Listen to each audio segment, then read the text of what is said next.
नमस्कार दोस्तों, स्वागत है आपका भांति की बातें में। ये वो जगह है जहां हम जिंदगी की बात करते हैं, लेकिन थ्योरी में नहीं बल्कि कहानियों में। आज मैं आपको सुनाने जा रहा हूं ऐसी 4 कहानियां जो छोटी हैं पर असर बहुत गहरा छोड़ती हैं। ये 4 कहानियां हमारी ज़िंदगी के 4 हिस्से हैं जो बताती हैं कि प्रॉब्लम कभी कभी बाहर से सॉल्व नहीं होती, उसके लिए भीतर खंगालना पड़ जाता है। ये कहानियाँ वक्त के किसी भी हिस्से में लिखी गई होंगी, पर कल भी उतने ही रिलेटेबल थी और आज भी उतना ही असर डालती हैं। सो वेलकम टू भांति की बातें। तो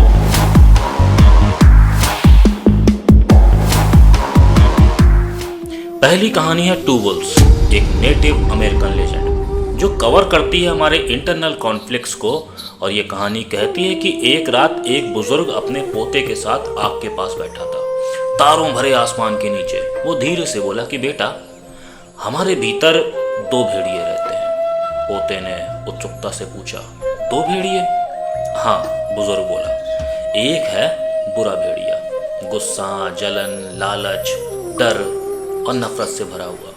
वो हमेशा शिकायत करता है, दूसरों की सफलता से जलता है और अपने ही मन को जहर देता रहता है। और दूसरा है अच्छा भेड़िया, जो प्यार, करुणा, शांति और उम्मीद से भरा है। वो लोगों को माफ करता है और खुद को सुलह कर लेता है। पोता कुछ देर तक सोचता रहा और बोला कि दादा, इनमें से जीतता कौन है? बुजुर्ग मुस्कुराया, जिसे तुम खाना खिलाते हो।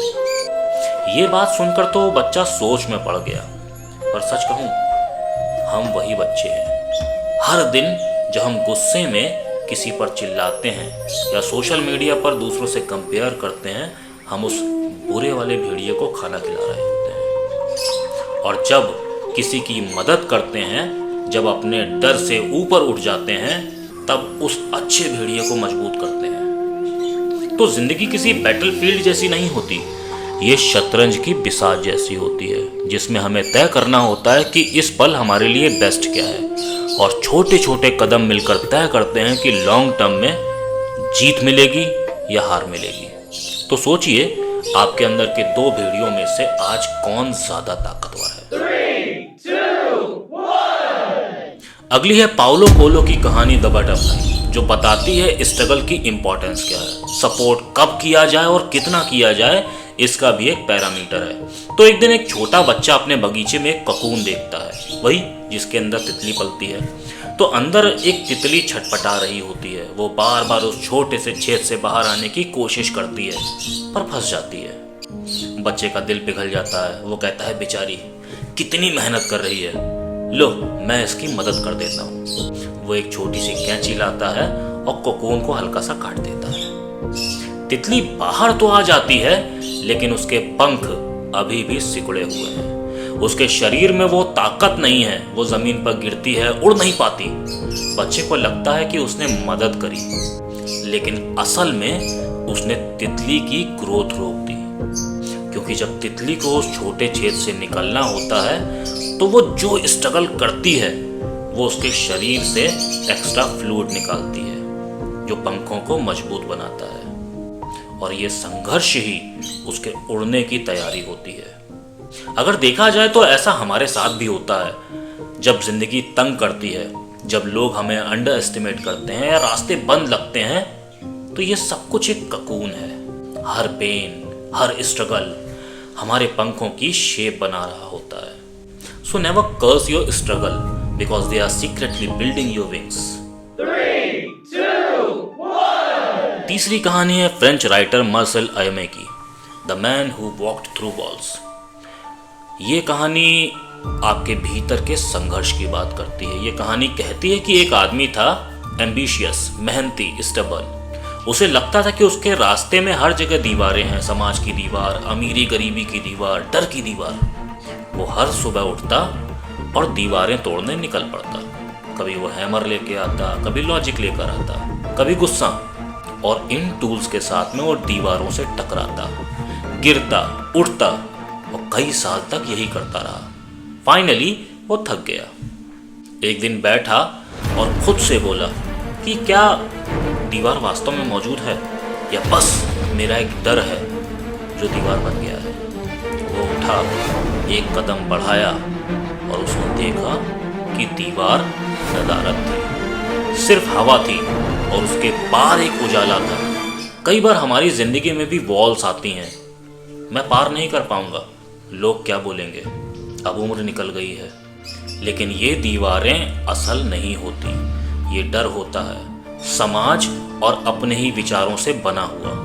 सो sometimes instead of breaking walls just walk through them, क्योंकि सफलता वहीं मौजूद है, बस एक कदम उस इल्यूजन के पार बढ़ाना होता है। 3, 2, 1. और चौथी कहानी जो आपको आज मैं सुनाने जा रहा हूँ वो है ग्रीक स्टोरी टेलर एसोप की, द माइजर एंड हिज गोल्ड। एक गांव में एक बहुत अमीर आदमी रहा करता था। उसके पास इतना सोना था कि वो गिन भी नहीं पाता था, लेकिन उसे वो कभी खर्च नहीं करता था।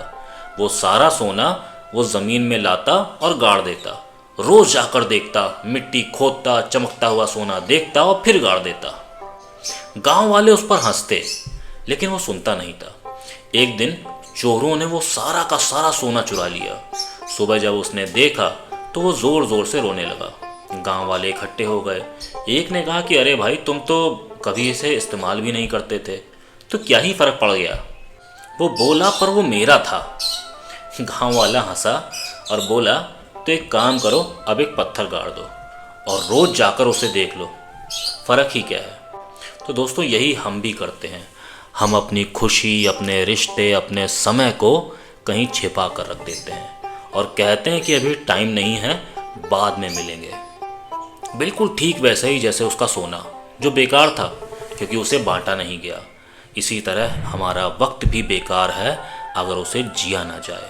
जिंदगी का खजाना पैसा नहीं, बल्कि वो पल हैं जो हम खुलकर जीते हैं। तो दोस्तों, आज हमने 4 कहानियां सुनी, 4 आईने जिनमें हमारा, आपका, सबका सच झलकता है। पहली बताती है कि हमारे अंदर कौन सा भेड़िया पल रहा है, दूसरी दिखाती है कि संघर्ष ही ताकत है, और तीसरी सिखाती है कि डर की दीवारों से निकल जाना चाहिए, और चौथी याद दिलाती है कि असली दौलत जीने में है। लाइफ कोई बहुत लंबी रेस नहीं है, ये इन्हीं 4 कहानियों का मिश्रण है। कभी संघर्ष, कभी समझ, कभी शांति और कभी शेयरिंग। तो आज से अपने भीतर के अच्छे भेड़िए को खाना खिलाइए, संघर्ष से डरिए मत, दीवारों को पार कीजिए और अपने सोने को बांटिए, क्योंकि यही है भांति की बातें। तो अगर आज का एपिसोड आपको पसंद आया हो तो लाइक करिएगा, शेयर करिएगा, सब्सक्राइब करिएगा और अपने दोस्तों को रेकमेंड करिएगा ये 4 कहानियाँ। मिलते हैं कुछ और कहानियों के साथ, तब तक के लिए